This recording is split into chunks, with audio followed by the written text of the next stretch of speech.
Hey everybody, Michael Fabiano here for Sports Illustrated with my Fabs 5 wide receiver trends for week 2. And at number 5, it's the Houston Texans. Hey, Brandon Cooks has been dominant over the first couple of weeks. Last week, 56 snaps, 14 targets against the Browns.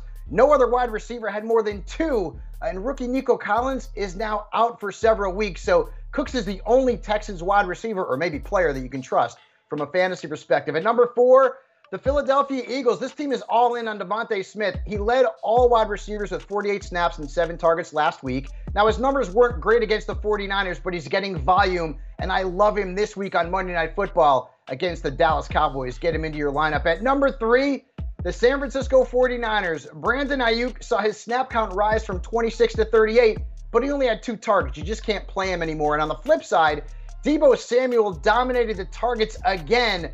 This is a guy who is now a must start across the board, even this week against Green Bay. He is a flex starter for me. At number 2, the Broncos. In their first game without Jerry Jeudy, it was all about Courtland Sutton. He led all wide receivers in snaps. He had 12 targets. No other Broncos wideout had more than 4 targets. That was Tim Patrick, who scored a touchdown. Courtland Sutton now needs to be a starter across the board as a wide receiver 2 or flex.